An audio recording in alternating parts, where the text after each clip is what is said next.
estava levando um ramo, e eles têm essa tradição que é muito interessante de comemorarem o Domingo de Ramos, que é exatamente uma semana antes da Páscoa. Então, Jesus tinha vindo de Betânia, cerca de 6 quilômetros caminhando até Jerusalém, e ele é recebido. E aí começa a semana da Páscoa, em que na terça-feira ele volta e tem um debate com os seus inimigos religiosos. Na quarta-feira ele tem um tempo com os seus discípulos. Judas aproveita para negociar a morte dele, ou a entrega dele. Na quinta-feira ele volta para Jerusalém, e aí ele prepara-se para a Páscoa com os seus discípulos, a última ceia. Na sexta-feira, então, na quinta-feira à noite ele é preso, julgado na madrugada. Na sexta-feira ele é morto. Então essa foi a última semana de Jesus. Então, que todos nós estejamos preparados para lembrar desse período que antecede a Páscoa. E tudo aquilo que nós cantamos aqui, e todas as verdades que elas foram ditas. E pensando em Páscoa, talvez você vai dizer assim, ele vai falar alguma coisa sobre os evangelhos, e alguma coisa sobre a última semana de Jesus, ou talvez, quem sabe, o Domingo de Ramos. E eu não vou falar sobre nada disso. Eu vou falar talvez de um dos livros mais debatidos de todo o Novo Testamento. É um livro que não é um bicho de 7 cabeças, mas tem lá bichos de 7 cabeças. Tem muito mais do que bicho de 7 cabeças, tem bestas, tem um monte de coisa. E é um livro que nessa época também a gente pode olhar para ele, sim. E por isso eu digo, às vezes ele é mal usado, até mesmo mal interpretado. Antigamente a minha avó dizia que se eu lesse esse livro eu ficava louco. Eu li umas, sei lá quantos, mais de 10 vezes, com certeza. Eu não fiquei mais louco do que eu já era antes de começar a ler. Então eu posso dizer para você, fica tranquilo. Mas eu quero hoje falar um pouco sobre Apocalipse. É um livro que volta e meia ele entra em moda. Quando eu digo em moda, volta e meia o pessoal quer falar alguma coisa, e por ser um livro que revela alguns mistérios, ele fica sempre no ar, assim. Algumas pessoas fazem algumas previsões meio doidas, meio malucas sobre o Apocalipse. Aí então, teve uma época, início dos anos 2000, eu não lembro agora exatamente se era 2003, 2004, 2005, lançaram um livro, depois virou série de cinemas Deixados para Trás, e todo mundo corria para comprar os livros Deixados para Trás e queriam ler. E eu dizia, gente, mas que povo da gota serena, gente, nós não vamos ser deixados para trás, a não ser que você não seja de Jesus. O que eu quero com deixados para trás? Eu não quero nada com os deixados para trás. Eu quero com os que vão para frente. Não quero ser deixado para trás. E é isso que o Apocalipse fala. Mas não adiantava. O povo queria ver quando é que aconteceu o arrebatamento, e pessoas sumindo e tudo mais. E agora voltou. Eu pelo menos tenho ouvido algumas pessoas falar que tem uma novela por aí que é do Apocalipse. O povo está sumindo. E aí estão fazendo investigações e tal. E a temática é Apocalipse. Mas do que me falaram, eu disse, de novo, gente, voltou o povo da gota serena. Deus o livre, como fazem uma coisa que está ali, está na cara, é só ler. Apocalipse não é um livro para a gente ficar com medo, não. Se alguém acha que Apocalipse é um livro para temer, é porque não leu o livro. Não leu o livro. Então hoje nós vamos estudar um pouquinho sobre Apocalipse, nós vamos ter um panorama de Apocalipse, e depois eu quero que a gente acabe olhando 2 Tessalonicenses capítulo 2, que tem a ver muito com esse Apocalipse. Mas antes eu queria, e eu acho que esse é um objetivo, de todo aquele que estuda a palavra, esclarecer bem o que a palavra diz. Tem muita gente por aí distorcendo a palavra, e Apocalipse tem sido assim, amplamente distorcido por um monte de pessoas. Então eu quero começar dizendo o seguinte, para quem é que o livro de Apocalipse foi escrito? Se a gente não parar para pensar sobre para quem o livro foi escrito, nós já corremos o risco de interpretar mal o livro. Então eu tenho que dizer para vocês, o livro de Apocalipse ele foi escrito final do 1º século depois de Cristo. O apóstolo João está preso na ilha de Patmos.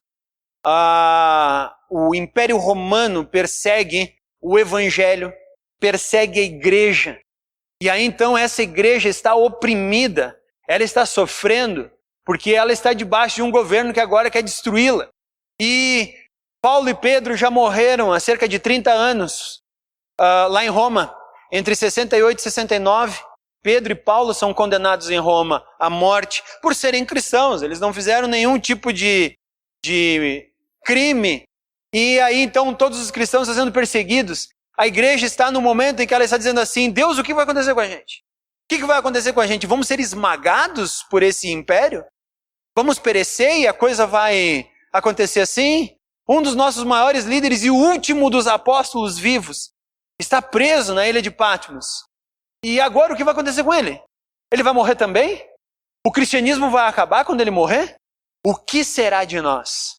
Então o livro de Apocalipse ele começa sendo uma mensagem de ânimo, de apoio, de encorajamento para a igreja que no final do primeiro século está passando pela perseguição do Império Romano, para a igreja que ainda vai passar por um bom tempo de perseguição e para a igreja que será conhecida como a igreja primitiva, aquela que vai permanecer viva no meio de um mundo pagão e vai transformar o cristianismo em algo que vai ser conhecido pelo mundo todo. É para isso que Apocalipse foi escrito. Como é que eu provo isso para vocês? É só ler o prólogo de Apocalipse. Você abrir Apocalipse capítulo 1, versículo 1 até o 4, nós temos o prólogo de João, em que ele está dizendo por que ele está recebendo as visões e por que ele vai escrever então essa carta.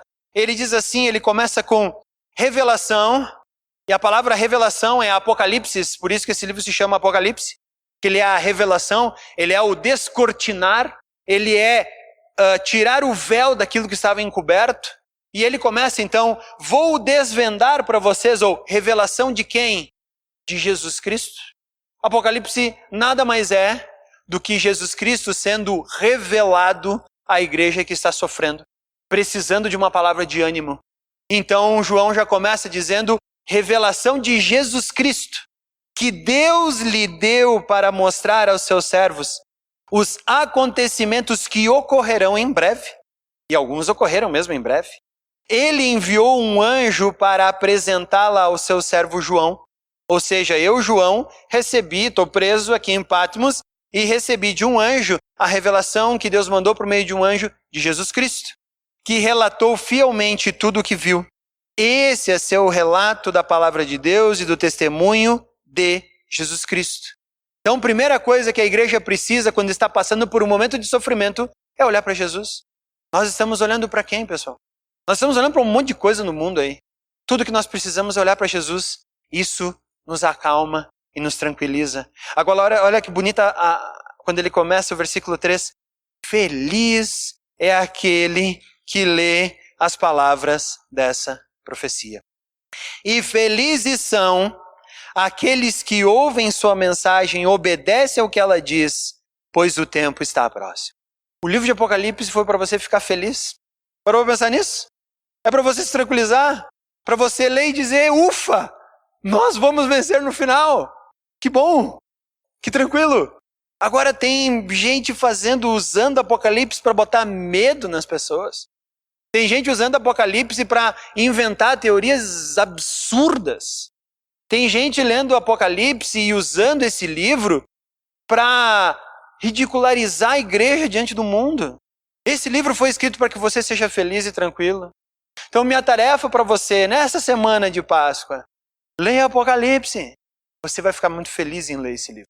Porque esse livro mostra, de todas as formas possíveis, aquilo que nós cantamos aqui. O Cordeiro venceu. Ponto. Não é uma batalha que ainda está para ser disputada. O Cordeiro venceu. Isso é o que fala o livro de Apocalipse, por isso ele é tão bonito. Então João está escrevendo esse livro para 7 igrejas locais, que de certa forma representam as igrejas do mundo inteiro que virão a existir, mas ele está escrevendo para 7 igrejas de uma região chamada Ásia, pelo Império Romano. Então as 7 igrejas da Ásia recebem essa carta. Cada uma delas tem um mensageiro, e a palavra ali é anjo. Angelos é uma palavra que no grego ela serve tanto para a pessoa, o carteiro, o mensageiro, e nós nos acostumamos a chamar então o angelos enviado por Deus como uma mensagem, também é um anjo. Então nós precisamos aprender a diferir. Só que o problema é que o nosso texto traz tudo ao anjo escreva. Foi uma tradução da palavra angelos, é uma tradução correta, mas para o português ficaria muito melhor assim, ao mensageiro da igreja de Éfeso escreva. Ou seja, a pessoa que foi enviada para Patmos, que era de Éfeso e recebe o trecho de Apocalipse, ele é o mensageiro que está levando para lá. Não tem nada de sobrenatural aqui, não tem um anjo levando a carta com asas e chegando lá. É uma pessoa. Então, havia um enviado para levar uma igreja a cada uma das uma carta para cada uma dessas 7 igrejas. Éfeso, Esmirna, Pérgamo, Tiatira, Sardes, Filadélfia e Laodiceia. Eram 7 cidades que ficavam próximas umas das outras e receberam então as cartas da revelação do apóstolo João para mostrar para elas que Cristo vence. Para esses então está sendo escrita essa carta de Apocalipse, mas para nós também. Para nós também. E hoje eu quero então que a gente estude muito o livro de Apocalipse. Nós não vamos ler todo ele, tá? Pode ficar tranquilo aí, são 22 capítulos, nós não teremos tempo para ler todas elas, mas eu quero que você vá marcando aí na tua Bíblia e depois você leia em casa. E à medida que você vai ler em casa, você vai entender o que eu estou dizendo.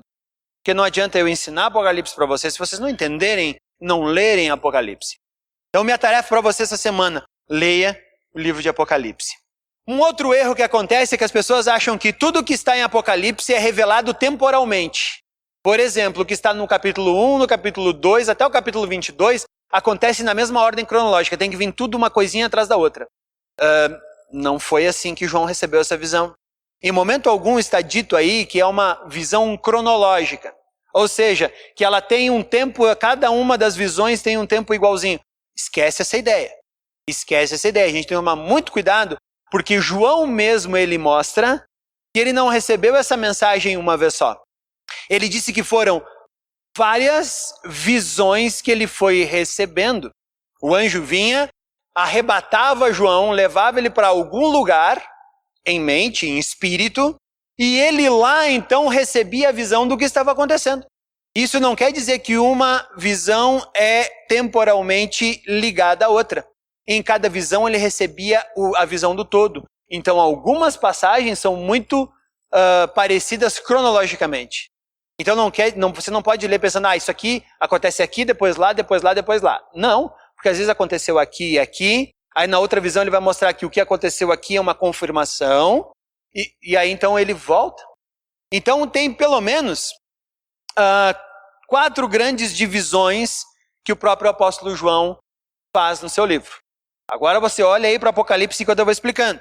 Capítulo 1, versículo 10, capítulo 4, versículo 2, capítulo 17, versículo 3, capítulo 21, 10, João usa um termo dizendo assim, eu fui arrebatado em espírito. Ou seja, em cada um desses momentos, ele então foi desconectado dessa realidade na qual vivemos, foi levado para um local e lá ele recebe uma visão. Quais locais são esses? É só olhar. Apocalipse 1:9 começa dizendo que ele estava na ilha de Patmos e ali na ilha de Patmos ele recebe uma visão. A visão do capítulo 1:9 até o capítulo 3 é Cristo como Senhor em meio às suas igrejas. Por isso, Cristo é aquele que está andando entre os candelabros. O que Jesus falou lá em Mateus capítulo 5? Vocês são o sal da terra, vocês são luz do mundo. Por isso a igreja, cada uma delas é representada por um candelabro aceso. Porque nós, gente, as igrejas, não nós, só nós aqui, mas todo cristão e toda igreja no mundo ainda é o que resta da luz de Deus para que o mundo perdido o encontre. Por isso nós estamos aqui. Se nós como igrejas fôssemos apagados, ninguém mais apontaria para Jesus. E o mundo estaria condenado. Então ele é aquele que está entre os candelabros. Então ele governa entre ou as suas igrejas. Depois ele é levado, capítulo 4:1, eu fui arrebatado em espírito e fui levado até o céu. Então lá no céu, ele vai entender Cristo como o Cordeiro e o Cordeiro que aplaca a ira de Deus. Vai do capítulo 4 até o capítulo 16, é um grande trecho.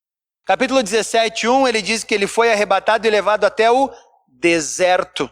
Lá mostra Cristo como o Rei dos Reis, vitorioso sobre seus inimigos, do capítulo 17 até o capítulo 21. E a última visão dele, antes de encerrar o livro, capítulo 21, 9 ao 21:6, ele foi levado em espírito para uma montanha. E lá ele viu Cristo como noivo e a igreja como sua noiva na consumação da glória de Deus. Cada uma dessas visões acontecem separadamente. Por isso você não pode ler o livro de Apocalipse achando que tudo acontece em ordem cronológica. Porque cada uma dessas visões se sobrepõe às visões que ele tem. Cada uma dessas visões tem uma espécie de incentivo de Deus para a sua igreja. Então, esquece essas novelas que elas não estão comprometidas em nem um pouquinho com a Bíblia. Nada. Nada. Eu assisti um trecho, eu estava na praia com a minha avó, da novela dos 10 Mandamentos, eu acho que é. Acho que é. Minha sogra estava acompanhando a novela e estava feliz porque aquilo era da Bíblia. E acabou um capítulo inteiro que eu assisti com ela lá. E ela perguntou para mim, o que disso aí que aconteceu a Bíblia fala? Eu disse, nada. Nada. Não, mas a novela está baseada na Bíblia. Não. A novela não está baseada na Bíblia. Ela pegou a história da Bíblia e inventou uma história paralela. Ponto. Ah, é ruim, é feia? Não estou aqui para discutir se a novela é ruim, é feia. Ah, é melhor que assistir a da outra? Não sei, gente. Talvez seja mesmo. Não vou nem discutir. Não sei o que passa na outra novela que ela estava falando. Não sei. Mas a questão é o seguinte. Muito cuidado. Filmes e novelas estão aí simplesmente para serem usadas comercialmente. Eles querem que você assista. Porque assim você vai gerar dinheiro. Então é claro que eles vão colocar ali ou algo que você vai gostar muito, ou algo que te perturbe tanto que você fique pensando, agora, será que é isso mesmo? E aí depois eles vão usando um jornal bem doido na frente, mostrando um monte de calamidade para provar que o fim está próximo, para depois mostrar a novela do fim. Aí tu vai dizer, eu preciso ver essa novela aí, porque o fim está próximo mesmo. A gente é muito engodado, a gente é muito enrolado, e esses caras estão aí para isso. Então o livro de Apocalipse, ele começa com uma pequena introdução, como eu falei para vocês. Ele fala, o capítulo 1 é toda a introdução. E ele diz assim, que a mensagem é a mensagem de Cristo para a alegria da igreja. E depois ele vai mostrar quem é Cristo. E para Paulo, para João, do versículo 4 até o final, o final do versículo 8 da carta de Apocalipse, ele vai mostrar que Cristo é o ápice do plano divino. Por isso que Apocalipse começa dizendo, eu vou só mostrar para vocês quem é Jesus, para vocês ficarem tranquilos de que a vitória é certa. Tudo que nós precisamos para viver tranquilos e não sermos incomodados com novela, com filme, com interpretação do Apocalipse, com Jesus vai vir me buscar e daí será que eu vou, será que eu não vou? Nós vamos embora, vai ficar o quê? Vai acontecer o caos? Olha para Jesus. É isso que João está dizendo. Tudo que todo cristão precisa é olhar para quem Jesus é. Aí então, no versículo 9 do capítulo 1, ele começa então com a primeira visão, que é a das igrejas, até o 3:22, aonde vai mostrar que Cristo, vai mostrar Cristo e as igrejas. E o que revela ali? Cristo se revela a cada uma dessas igrejas e estimula elas a submissão e a adoração a Ele. Por isso ele tem elogios e tem repreensões a essas igrejas. Ele só está apenas corrigindo, dizendo, gente, vocês precisam continuar fazendo certo aqui e vocês precisam continuar corrigindo isso aqui. Ele está corrigindo a sua igreja. É Ele que está aqui trabalhando. Então, o que é que faz a Aliança Bíblica de Bento Gonçalves melhor a cada dia? A presença de Cristo. E Ele vai corrigir cada aspecto da nossa vida que vai estar em desacordo com a sua palavra. Nós precisamos olhar isso. Nós precisamos cuidar daquilo. Ele vai fazer isso. Essa é a primeira visão, Cristo e as igrejas. Depois vem a segunda visão, é um grande trecho. Do capítulo 4 a 16, vai olhando na tua Bíblia aí. Tá? Eu só estou explicando, mas só vai fazer sentido se você tiver com a tua Bíblia aberta. Agora, a segunda visão ela é bem perturbadora, sim. Porque é Cristo e os julgamentos que Ele trará à terra. Ali tem coisa bem complicada. Como, por exemplo, começa capítulo 4, versículo 1 até o capítulo 5, Cristo, o Cordeiro e o trono de Deus. Mostrando que Cristo está ali, bem perto do trono de Deus e continua reinando. Capítulo 4, então, mostra Deus no seu reino soberano. Capítulo 5, o Cordeiro é o único digno de executar a derrota completa daqueles que se opõem a Deus. Como? Ele é o único encontrado capaz de abrir os 7 selos do rolo do final dos tempos que Deus entrega lá no céu. João até começou a chorar, porque quando Deus larga o rolo, ninguém é encontrado capaz de abrir esses selos. E gente, só tinha figura carimbada lá no céu. Os apóstolos todos estavam lá e nenhum deles era digno de abrir os selos. Maria também estava lá, mas também não foi encontrada digna de abrir os selos.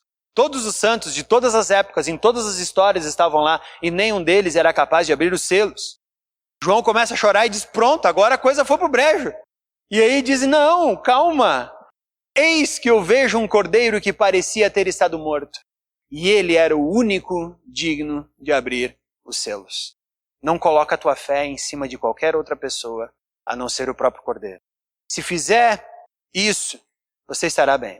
Se você colocar a tua fé em qualquer outra coisa que não o próprio Cristo, você está perdido. E aí os julgamentos que vão começar a partir de agora são para ti. Mas se você colocou a tua fé no Cordeiro, fica tranquilo. Você vai participar desse processo, mas você vai sair ileso. Então o capítulo 5 mostra isso. Capítulo 6 a 8, então, mostra Jesus abrindo os selos desse rolo e desvendando o que é que Deus havia dito sobre a terra. Lá em Mateus capítulo 24, perguntaram, quando é que tu vai restaurar? Jesus diz, não sei, quando o Pai quiser. Agora, Pai quis. Agora Deus quis e o Cordeiro então começa a abrir os selos que vão mostrar o julgamento de todas as coisas. Capítulo 6, então, inicia o ciclo de juízos com a abertura do primeiro selo. E aí, então, agora a conclusão da história é iniciada. O final dos tempos começa agora. Apocalipse capítulo 6. O capítulo 7 mostra uma antecipação, porque ele está dizendo assim, o cara vai abrir o selo, vai destruir tudo, a minha igreja vai ficar o quê? Vai ficar amedrontada. Então agora o capítulo 7, Deus dá a forma da gente olhar e perceber que existe algumas pessoas que passarão ilesas sobre todos esses juízos. É daí que vem os 144 mil, que são os israelitas.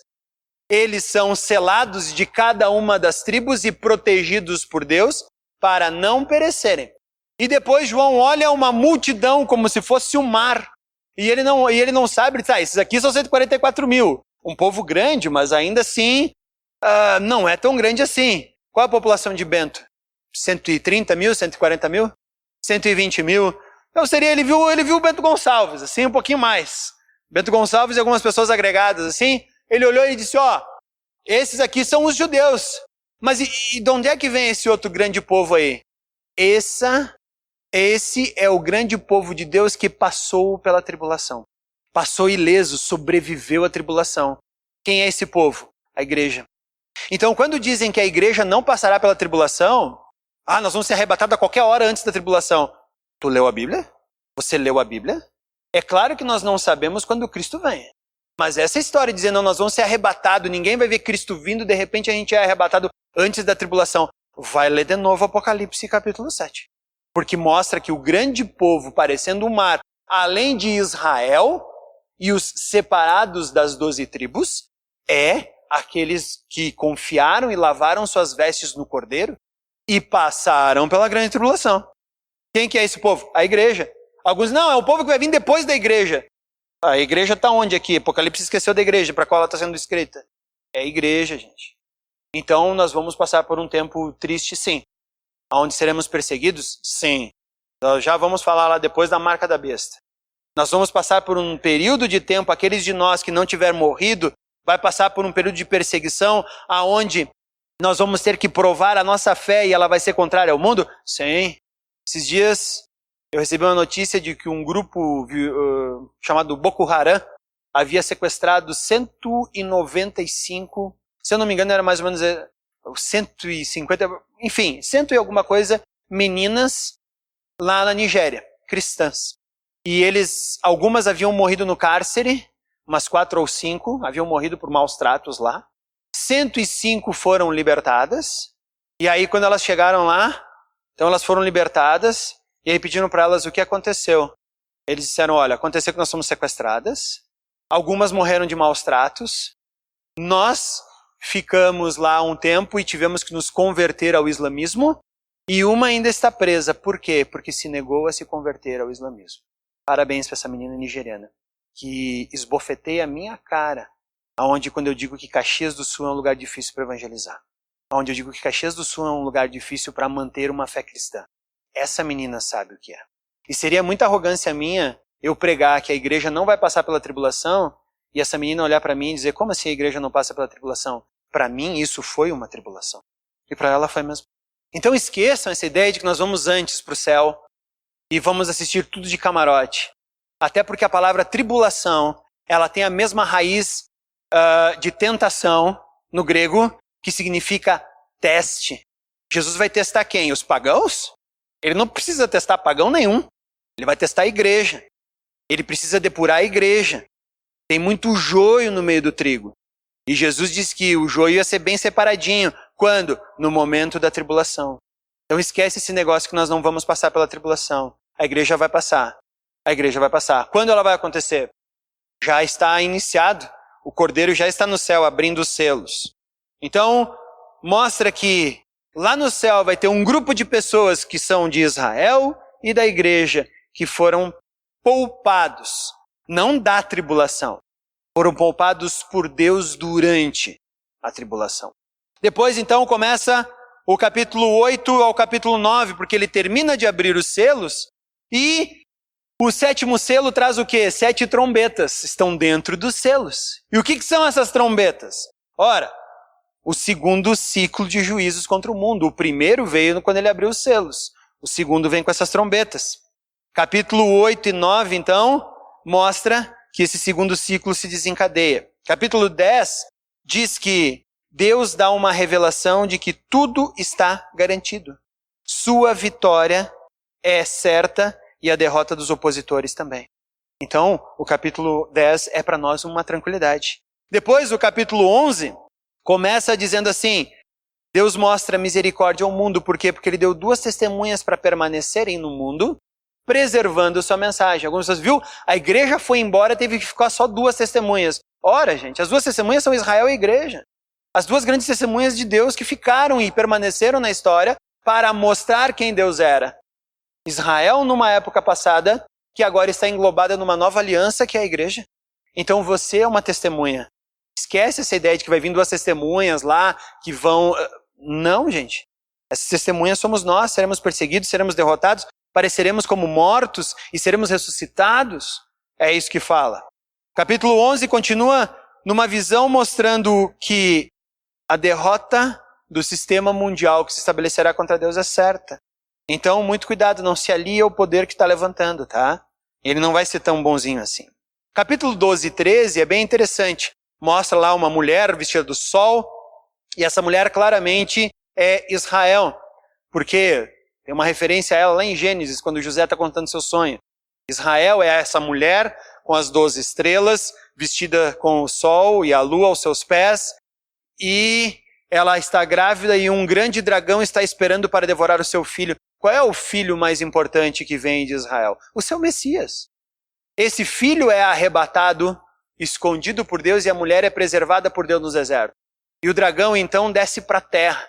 E quando ele desce para a terra, capítulo 13 diz que surgem 2 bestas. Uma sai do mar e ela tem 7 cabeças, 10 chifres, e em cada um desses chifres tem uma diadema ou uma coroa.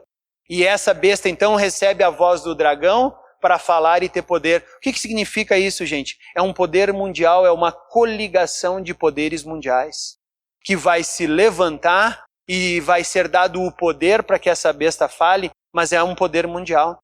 As nações todas se levantarão e adorarão ao dragão, não a Deus. Por isso estamos vivendo um sistema aí que está tentando sufocar tudo que é divino e exaltar tudo que é aberração, tudo que é blasfemo, a ponto de que há 50 anos atrás nós sabíamos o que era certo ou errado. Hoje não tem mais certo, não tem mais errado. Tudo pode, tudo pode. Aí nós liberamos tudo, nós defendemos as coisas mais absurdas do mundo, e aí somos capazes de clamar, não estou falando da igreja, mas do mundo, daquela menina que desapareceu em Caxias, e foi encontrada, morta, foi estuprada por um rapaz, e aí, nossa, esse cara é um assassino e tal. É verdade, mas a gente libera o aborto, é matar a criança do mesmo jeito. Qual a diferença se essa criança tem 7 ou se ela tem alguns meses de vida. Não, mas nós somos a favor do aborto. Mas nós somos contra matar criancinhas. Mas que mundo incoerente que nós vivemos, gente. Nós somos contra a violência, paz nos grenais. Mas aí, quando vão fazer uma marcha bizonha, botam lá Jesus crucificado e os cristãos não podem se colocar contra. Jesus passa por ser blasfemo, nós não podemos dizer nada, a gente tem que olhar e aplaudir. Eita, mundo incoerente esse que nós vivemos. Não existe mais certo, não existe errado. Então é isso, é um sistema mundial que vai se levantar e vai dizer como ele vai governar e como as pessoas vão girar ao redor dele. Mais do que isso, tem uma outra besta, que é uma besta menor, que ela sai da terra, ela não vem mais do mar. A primeira é do mar porque o mar são as nações em Apocalipse. Então, além do poder político que vai se revelar contra Deus, vai vir uma outra besta menor. E é interessante que ela tem 2 chifres parecendo o quê? Um carneiro, um cordeiro. Ou seja, é um sistema religioso que vai imitar o cristianismo. Vai imitar o cristianismo, mas não é. É um sistema blasfemo. Aí é porque eu tenho arrepios a essas igrejas por aí que parecem ou se dizem evangélicas e não são. Estão longe de ser evangélicas. Está aí o porquê eu tenho medo de gente dizendo, eu tenho assistido no YouTube tal pessoa. E eu digo, cara, muito cuidado. Essa pessoa pode ser um dos representantes daquela besta menor que aparece em Apocalipse. Então tome muito cuidado. Porque além de um poder mundial que vai perseguir a igreja, se levantará uma falsa religiosidade na qual o mundo todo será incentivado a fazer parte. E aí começam os nossos problemas. Aí também começa a ideia dos selados. Eis que daí a besta lá selou todo mundo com a sua marca na testa, na mão. E aí diz assim, quem tiver sabedoria, calcule o número da besta, que é o número de um homem, e o seu número é 666. Por isso o número da besta é o 666. Não é jogo do bicho. Quero jogar na besta, 666, na cabeça, invertido, dá tudo igual. Né? Não tem jeito, do primeiro ao quinto, tudo igual. O que é essa marca da besta que a pessoa... Não, é um chip que vão colocar no teu braço. É uma tatuagem que vão mandar a gente fazer. Gente, para um pouquinho e pensa. Apocalipse é um livro alegórico. Não tem nada a ver com um chip colocado na mão. Sabe por que ele é uma marca colocada na mão direita? E por que ele é uma marca na testa? Porque ele é uma filosofia que será comprada pelo mundo. E por que ele vai na mão direita? Porque é a mão da ação. Cristo está sempre sentado à direita de Deus Pai. Jacó, quando ele tem o seu último filho, a mulher quer chamar ele de filho da minha dor, Benoni, e Jacó diz, não, vai ser Benjamim, filho da minha direita. O que isso significa? É que o pensamento e a ação das pessoas estará em acordo com aquilo que as bestas dizem que deve ser. Ou seja, todos nós que comprarmos tudo isso, toda essa filosofia que o mundo está nos vendendo, e agirmos conforme essa filosofia, todos nós temos a marca da besta. Essa é a diferença. Enquanto a gente está por aí preocupado com o chip que vai ser posto na tua mão, que vai te abrir as portas e não sei o quê, gente, não tem nada a ver com isso. Tem a ver com um sistema político religioso corrompido, no qual as pessoas comprarão com suas mentes, agirão de acordo com o que ele diz, e por agirem assim, terão direitos, então, a comprarem comida e subsistência. Quem agir contrário será chamado de rebelde, e por ser rebelde será, então, perseguido por não ter a marca da besta. Estão vendo qual é o problema? Tem nada a ver com o chip. Mas, esses dias eu vi lá uma propaganda, e o chip saiu, é agora, começou o apocalipse. Eita, gente, eita. Sabe o que é a marca da besta? Toda vez que eu olho para o meu próximo, ele faz uma coisa errada, eu não perdoo. Isso é a marca da besta. É toda vez que eu não dispenso amor a todas as pessoas que eu encontro, como o Evangelho diz que eu devo ter. Isso é marca da besta.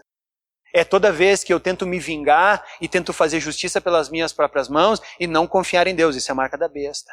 É sempre que eu tenho a oportunidade de fazer a coisa certa e eu faço a coisa errada.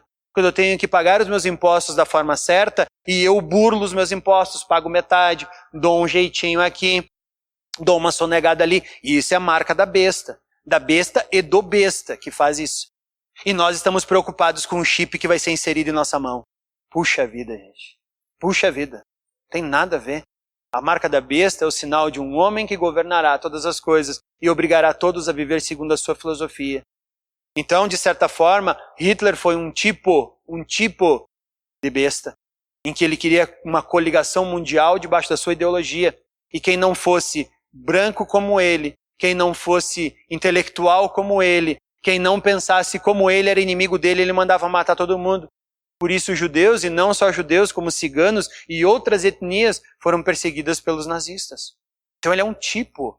Nero também foi um tipo que perseguiu a igreja, e sempre que a igreja não adorava os deuses do panteão romano, eles eram perseguidos e mortos, chamados de ateus e tudo mais. Por quê? Porque eles não estavam de acordo com o sistema que ele havia implantado. Predebon estava falando que ele teve a oportunidade de ir para a Europa, visitar lá perto do Coliseu, era ali mesmo. E muitos cristãos, por se negarem a servirem a Roma como deveriam, eles eram levados lá e eram mortos ali. Por cães, por leões, por outros gladiadores. Os cristãos eram simplesmente o que alimentava aquela máquina de pão e circo que Roma tinha. Então isso é a marca da besta, galera. Agora, Paulo diz que nós temos uma marca diferente, nós somos selados com o Espírito Santo de Deus. Por isso devemos abandonar a antiga e fútil, Efésios capítulo 4, a antiga e fútil forma que lhes legaram os pais de vocês. Então o que Paulo está dizendo? A cultura que vocês compraram, agora que vocês são selados pelo Espírito Santo, abandonem. Porque aquilo é a marca da besta, mas agora vocês têm uma outra marca, a marca do Espírito Santo. E se você tem a marca do Espírito Santo, chegar no céu com um chip na tua mão direita, você vai entrar no céu. Porque a marca da besta não é o chip, é a marca que está no teu coração. Mas se você pode chegar lá no céu sem chip e Deus dizer, esse não tem minha marca, fora, esse é bode, não é ovelha. Então isso é Apocalipse 12, 13. E nós preocupados com aqueles bichos que ninguém entendia. Capítulo 12 e 13, então, mostra as tentativas que o grande dragão, que é Satanás, teve para eliminar o povo de Deus. Primeiro com Israel, a mulher, e o seu filho, o Messias, e depois a igreja. A igreja, esses são os meios que ele tentou, mas ele perdeu, ele foi derrotado. O sistema político religioso que vai se opor a Deus e a igreja. E eles estão derrotados. Aí então o capítulo 14 mostra que mais uma vez os remidos, ou seja, aqueles que não têm a marca da besta, se alegram com a recompensa. E os rebeldes agora vão se angustiar, porque sua rebeldia será agora revelada quando o cordeiro vier colher os seus frutos. E eles vão ser lançados fora. Capítulo 15, 1 a 8, então, começa com um louvor no céu. É muito bonito isso, o céu está louvando a Deus, decretando a total derrota do sistema opositor a Deus. E o capítulo 16 mostra o último ciclo. Apocalipse 16, as taças da ira.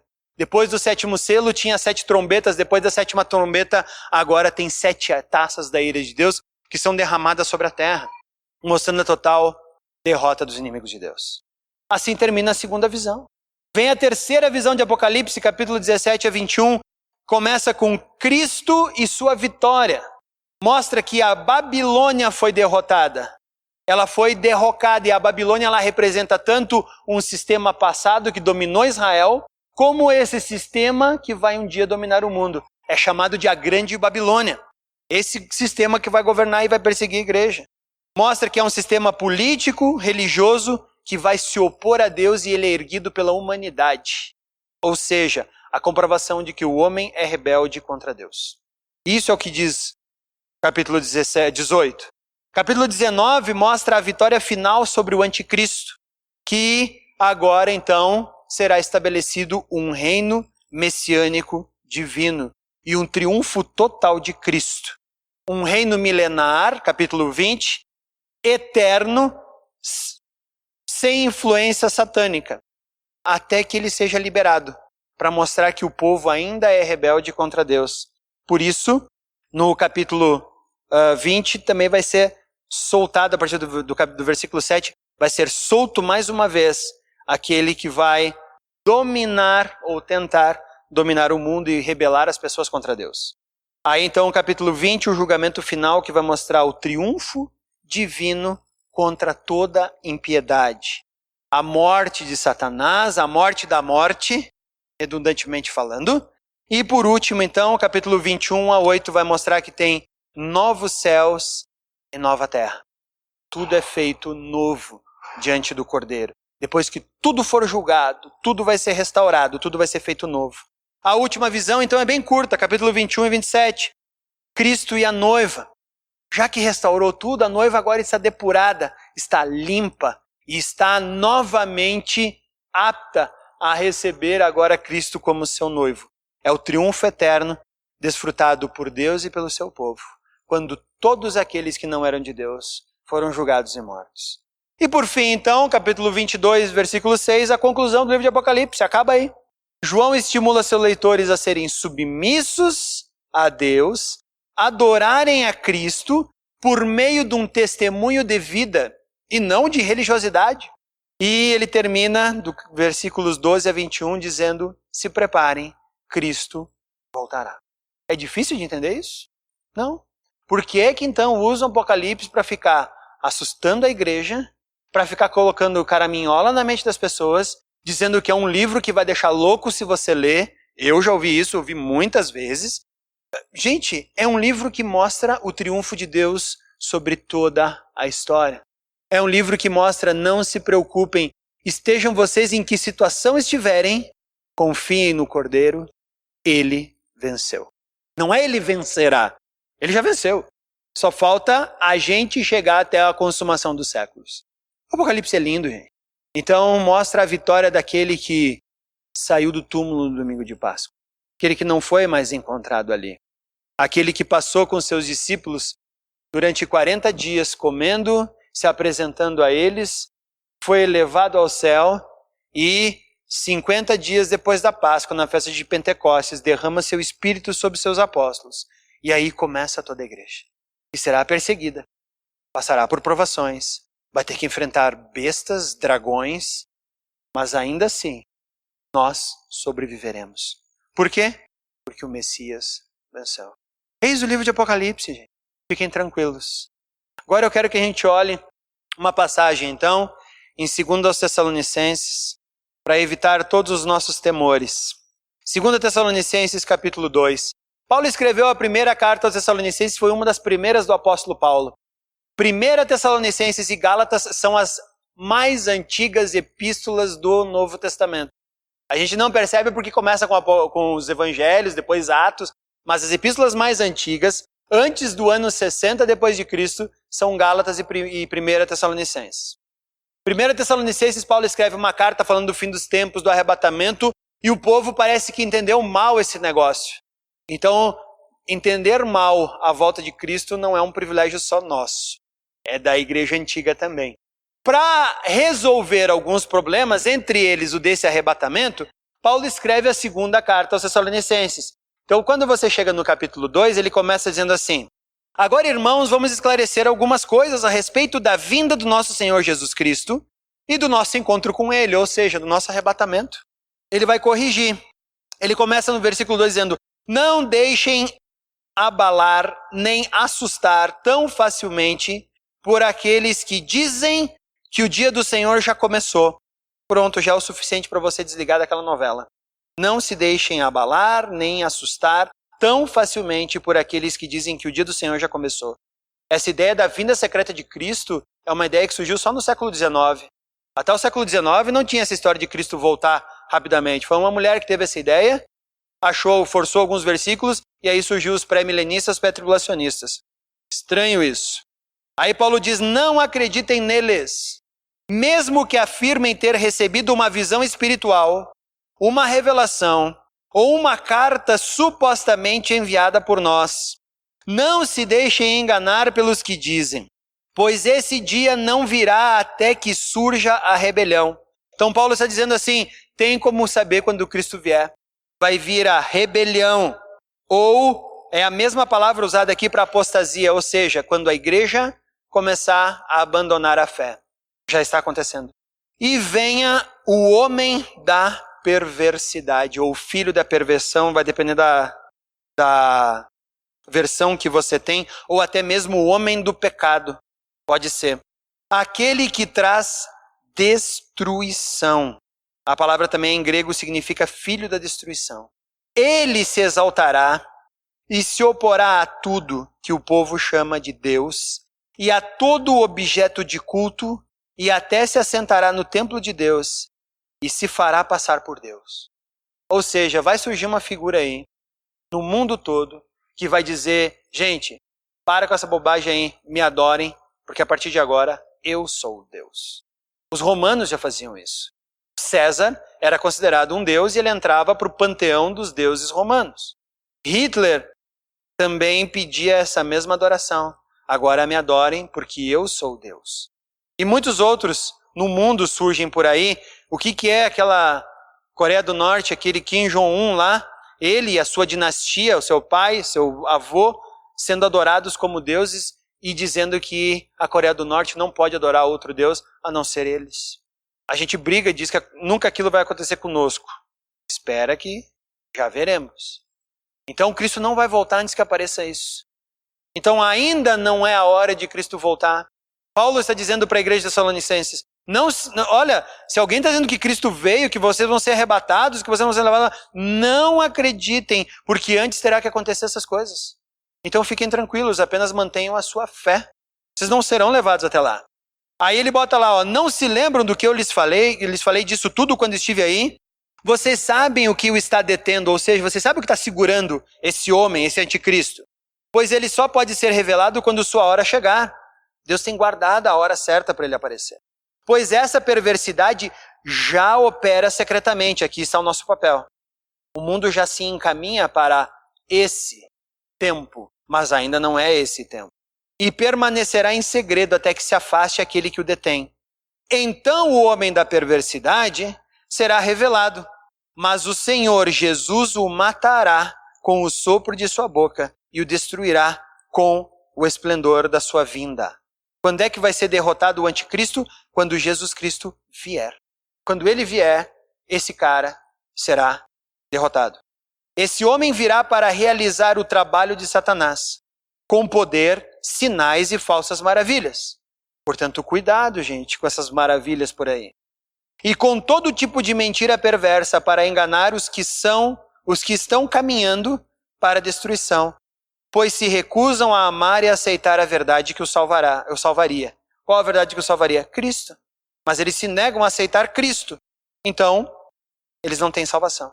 Portanto, Deus fará que sejam enganados. E eles crerão nessas mentiras.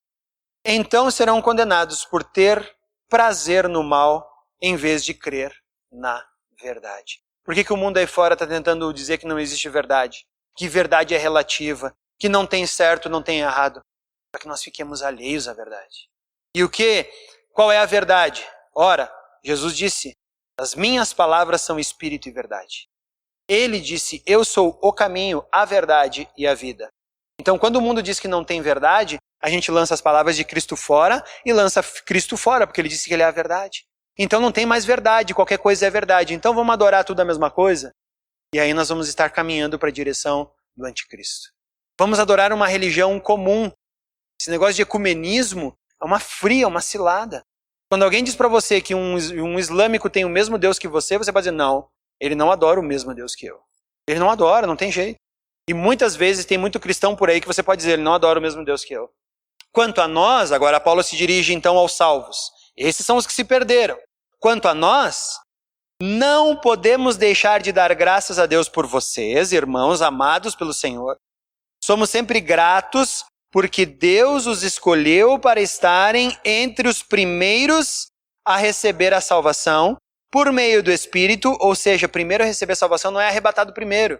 É os primeiros que recebem o Espírito de Deus por crerem no sacrifício de Cristo, que os torna santos pela fé na verdade. Ele os chamou para a salvação quando lhes anunciamos as boas novas. A salvação vem pelo Evangelho. Agora vocês podem participar da glória de nosso Senhor Jesus Cristo. Portanto, irmãos, tendo em mente todas essas coisas, olha o que ele diz agora, e não é o que João falou lá, permaneçam firmes. Apeguem-se às tradições que lhes transmitimos, seja pessoalmente, seja por carta. Que o próprio Jesus Cristo, nosso Senhor e Deus, nosso Pai, que nos amou pela graça nos deu eterno conforto e maravilhosa esperança, os animem e os fortaleçam em tudo de bom que vocês fizerem e disserem. Arrebatamento secreto, volta de Jesus antes ao agora iminente, ele pode voltar agora. Foi revelado o anticristo, foi revelado o homem da perdição, foi revelado o homem do pecado. Já vivemos todos em um único governo que despreza a Deus? Ainda não. Ainda não. Então, gente, fiquem tranquilos. Novela é feita para vender. Eles estão botando aquilo na televisão porque eles querem ganhar muito dinheiro. Como é que eles ganham dinheiro? Com pessoas assistindo. Como é que eu faço as pessoas assistirem? Botando caraminhola na cabeça delas. Dizendo para elas que Cristo está voltando e elas podem ficar aqui. E o que vai acontecer é um caos no mundo quando a igreja for arrebatada.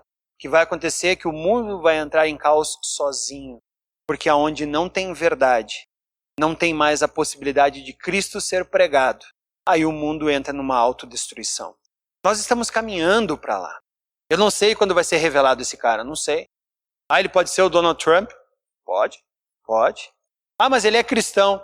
Não sei, eu só sei que eu tenho o selo do Espírito Santo. O resto não posso falar mais de ninguém, nem da minha esposa. Espero que ela tenha.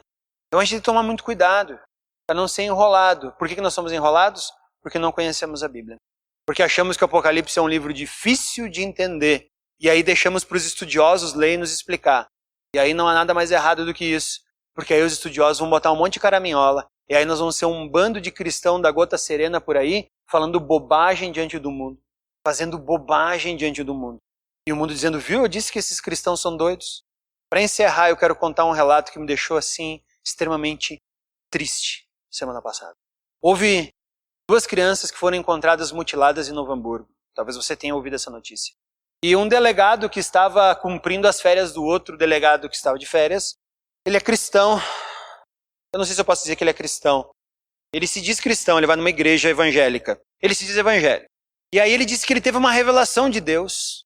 E com essa revelação de Deus, ele descobriu que aquelas crianças tinham sido pegas por um pai de santo que mutilou elas para fazer um trabalho lá de macumba dele. E prendeu o pai de santo. E ele disse que ele teve uma revelação divina. Deus revelou para ele tudo isso. E o pessoal aplaudiu.